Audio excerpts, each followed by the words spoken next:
Hi to everyone, and welcome to our Cloud SOAR overview. I'm Enrico Benzoni, and I'm a Marketing and Technical Alliances Manager at Sumo Logic for SOAR. And with me, there's Claudio Ghedini, our Security Solution Engineer. Hello, everyone. During this webinar that we will present a short overview on what is SOAR and how can help the improvement of your standard operating procedures to respond faster with a structured plan to your incidents. Basically, we will present you how it works, SOAR, that is a security orchestration, automation, and response.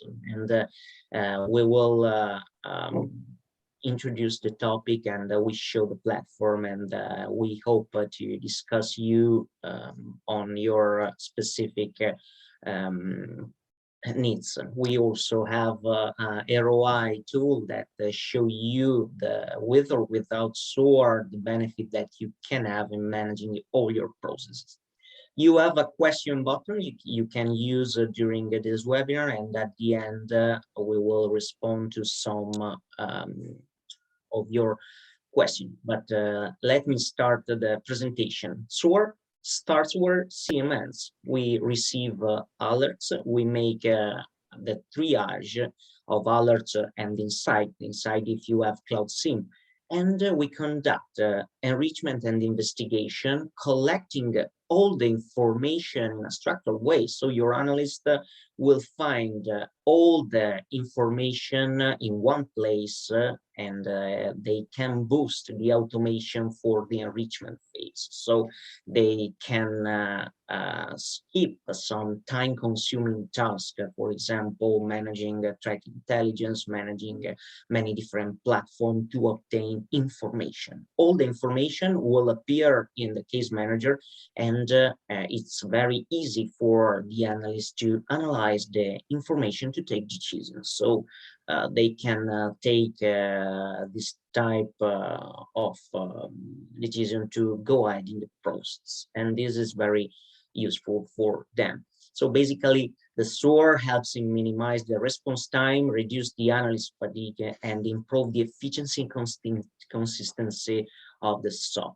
So you can leverage the playbook, the SecOps dashboard, the KPIs report, boost the automation, the war room, and the others capabilities that we have.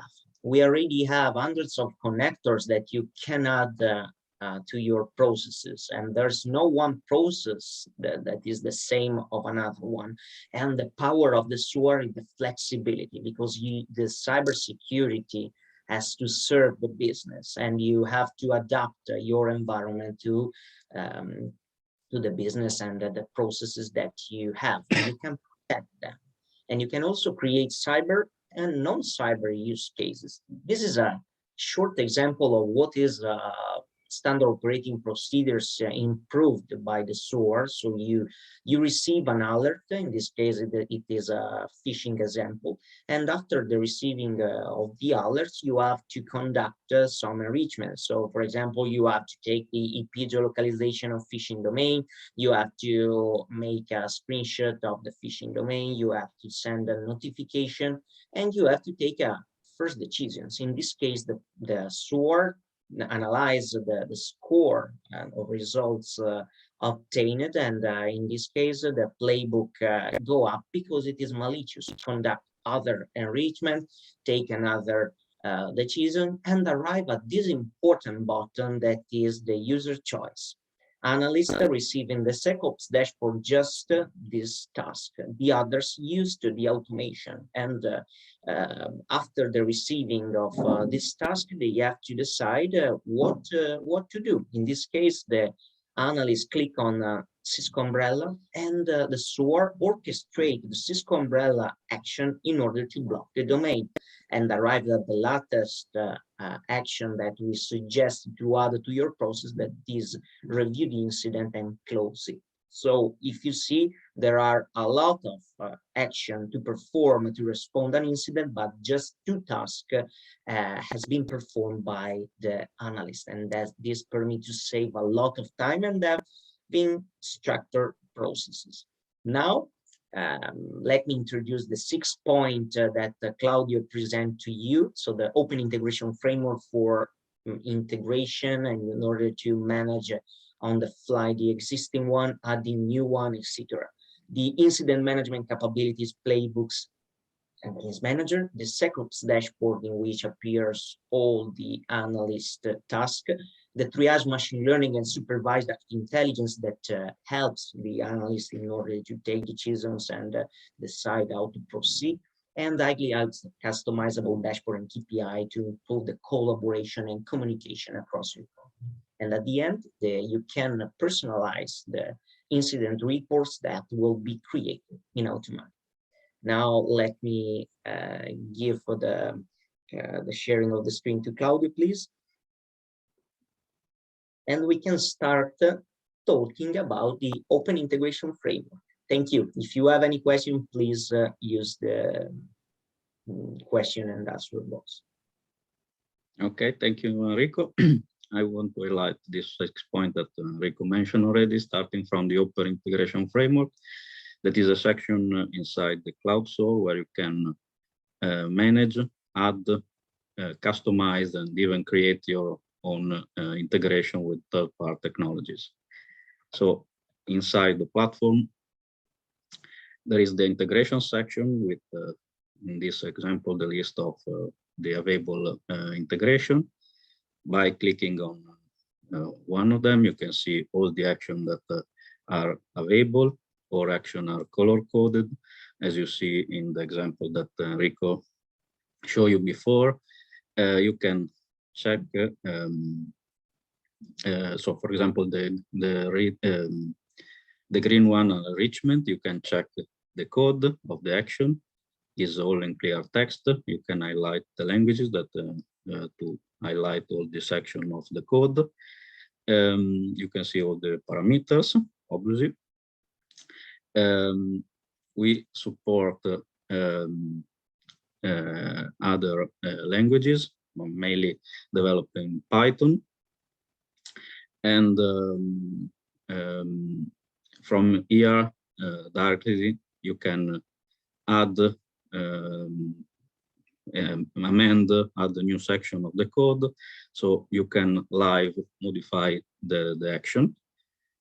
And from the list of the action, just clicking on the name of the action, as here, you can test the action to see if the result is the one that you are expecting. The second point that I want to highlight is the incident management capability, playbook and case management. As Enrico said, showed you before, this is another example of a playbook that can be used to analyze some specific incident. In the playbook section, you have all the available playbook, and is where you can create and modify the playbook. Is very easy, it's all graphical. You can edit the playbook, move the boxes around, so create, edit the configuration of a node. And you can obviously add a new action, or by selecting an action, you can see the 5 different type of action that are available. And selecting one type, you can see all the available action of that type. You can refine it by selecting, for example, starting write the name of an action, and then you can just set the parameters that is required. That can be some incident field or incident artifact that are some, let me say, variables that are inside the incident that you can use to store values during the analysis, or you can select by the gear any input or output of values of any previous action that is before the one that you are creating inside the playbook. So, for example, this pick the output of the get inside action. You can add a manual task when you want that the analyst performs some manual activity, what you can describe here. And so the analyst can receive this task and perform the activity that is described in tools. taking note of the time that is spent on this. You can add a condition that represent a different if then else. So the playbook can pick automatic decision, or the user choice, where the playbook will stop and ask to the analyst to answer to a question where you can define as many possible answers as you want. You can filter some result of the previous action, for example, and add a nested playbook. Nested playbook is a useful function when you can define some playbook that can be adapted to different, and adding a node to the playbook. As you see, it's very simple. You can then refine the connection to that node, maybe deleting the previous one, and just reconnect the node to create a new workflow. In this example, the playbook will stop here, execute the internal playbook, and then proceed with the already defined task. Inside the incident section, for every incident, you have many possibilities to track all the information related to the incident, to store notes. For example, the analyst can pick any information. Here is the repository of all the tasks, manual tasks that are created. In the entity section, you have all the IOCs that are being harvested during the analysis. You see there are different type, domain, URL, hash values, IPs, etc. So all the IOCs that have been used during the analysis will appear here. By clicking on the plus button, you can add one manually, or by clicking on each IOC, you can see if there is a other incident where it is analyzed. You can check the result of any action that has been executed on this IOC. For example, this is an action on recorded future, and you can pick any of the result of the action and use them for further analysis. For example, you can check the parameter of the action that has been executed, and even from here execute other action on the IOCs. In the documentation section, we have the activity log, the attachment section where you can add the other files to the incident, and the reporting section. In the activity log are stored all the activity that has been executed during the analysis of the incident, even automatic. This is the start time of the action. As you can see, there are automatic and even the manual action, obviously. So all the information of the analysis is here. The third point is SecOps dashboard. You see in this example, the SecOps dashboard is the home section of the platform where the analyst can see and receive all the activity that is involved into. So starting from a playbook, which has many actions, the analyst don't need to go here and check all the boxes, but in the My SecOps dashboard, we receive all the activity which requires his attention. So this is an example of user choice. This is the question that is the analyst should answer, and these are the possible predefined answer that it has been defined inside the playbook. And the analyst can obviously interact with any of these boxes. This is a manual action. So going back to the playbook, this is the user choice that has been referring to in the SecOps dashboard. These are the possible answers. So by, for example, clicking on the second answer, automatically in the playbook we proceed and is created a manual task. The next step was a manual task, and it appear automatically here, and the analyst can check which is the description of the manual task, if the priority, the end time, how much time is needs to before ending this task, who assign this task to the analyst, which user, And directly from here, you can approve and close or decline by going inside. You see all the details of the task, obviously. And from here, so any field will appear. You can take in charge and, for example, interact with the details of the task, tracking, for example, the progress. And this is reflected automatically here, obviously, but is reflected also in the My SecOps dashboard. So here, the analyst can see, just staying here, all the activity that is involved into and refine it for searching from a specific incident or interact with each box that is present here. The fourth point is the triage machine learning supervised active intelligence.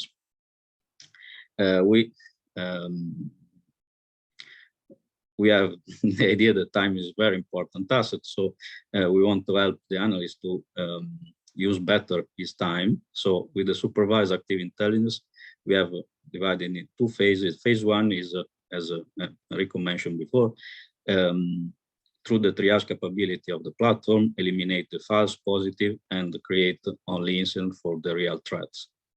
And the phase two is allowing the analyst to make the right decision by recommending the most relevant playbook that can be used to analyze this specific threat. Point number 5 is the high customizable dashboard and KPIs. This is some example of graphical widget that you can define to display different values and with different charts related to the incident, and you can interact with that, and each user can define his own graphical dashboard to represent the data that you want to highlight. And the latest point that I want to highlight, the sixth one, is the incident reports section, the capability of the platform. So in this example, you have a template for a report that you can create, and the value inside the bracket can be substituted at runtime when you execute the playbook with the proper value coming from the incident that you want to report. So reports are very helpful to improve communication. You can obtain detailed and quick report in less than a minute. You can easily collect the information inside the report to the incident with all the action and the IOC that are involved. Reports, as I said, are customizable, so you can create your template with your font and logo and generate a report in different format for the different stakeholders. And that's improve the communication internal and external to the incident response. I want to highlight that also cloud SOAR multi-tenancy native platform. So you can have the centralized information management with high aggregated reporting and high visibility on tenants. You can propagate standards from master to tenants, for example, playbook, custom field, etc. It grants horizontal and vertical stackability to ensure excellent performance. There is the physical data segregation between each customer that you have in the multi-tenancy platform, and also grants the disaster recovery features. Okay, I will stop here and let Enrico to conclude the webinar. Thank you, Claudio. So we have seen 6 points of the cloud SOAR. The first one, the open integration framework that allow to create integration and modify on the fly the existing one. The playbooks, case manager, incident management capabilities, the SecOps dashboard in which appear just the task that analyst has to perform, and they can have here the manual task with every collected information to perform a specific task, or user choices. So the users has to take decisions on how the processes has to go ahead. Then the helps that the SOAR provide to the analyst, that is the triage, the machine learning and supervised active intelligence. And the finally 2 points that helps the collaboration and communication across the all components. So the cloud SOAR is the core of the cybersecurity because it manages the processes of your SOC or your company. So that you can improve your standard operating procedures using the playbooks, and you can work just on high value tasks. This is very useful tool in order to improve the efficiency of the analyst time, and you can have under control all processes, and you can decide whatever you want and how to use the automation and with total control. Now we have few time, and we can respond to some question, and then we will be very happy to create a dedicated meeting with you in order to discuss further your needs.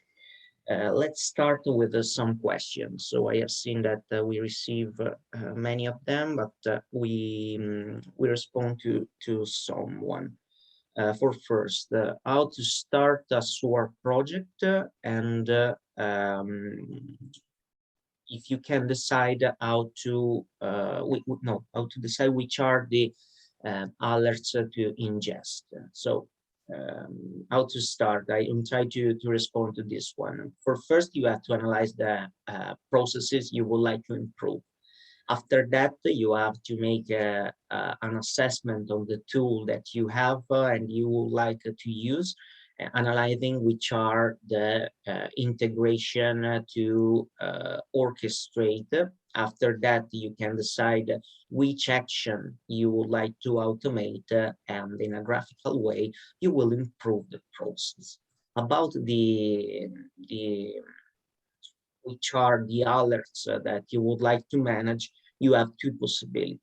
Obviously, when you create a process, you have to send the alerts to the SOAR, but just the alerts related to that process. So you have two way, or from the CM or other tool, you send to the SOAR the alerts or the insight, or you can have a daemon that in a specific time query the SIEM or other technology in order to import the alerts to start the right process. So this is very flexible for you, because you can improve starting from 5 to 10 playbooks, and then you improve with others, and it's a continuous improvement and enhancement of processes. Our customer, they are used to start from the most famous problem. So when you build playbooks for malware, brute force, lateral movements, DDoS, that are the starting point with the phishing. So that is the main playbooks. Other question related to the integration. If I have not an integration, how to proceed? Claudio, would you like to respond to this one? Yeah, our team is developing always a new integration every week, let me say. But yeah, if you have a specific technology that you want to integrate to, we can submit to us the request, and we will usually develop a new integration in a few days if the technology expose the integration is technical feasible. Usually we use API to interact. It is the most common. So if the third-party technology expose API, it's very simple for us to create an integration. And also, if you have a developer team, we can also provide a training for you, for example, for your team to develop your own integration without our support, but we are always available to do that. Yeah, there's also the possibility to create a custom integration, but as Claudio said, we have a team that is available for you in order to check your integration if you want and test it or create it from scratch. So, but we have a catalog with a lot of integration ready to use, and we can create the missing one in few days. In addition, with the open integration framework, you can create other type of action that are the daemons that we said before, and triggers. Triggers are useful because when you have a manual task that you perform, you can schedule that if the task is completed, an action can be started. So you can trigger other processes with starting from a conclusion of a task. Another question is related to the ticketing system. If I already have a ticketing system, how can I manage my processes?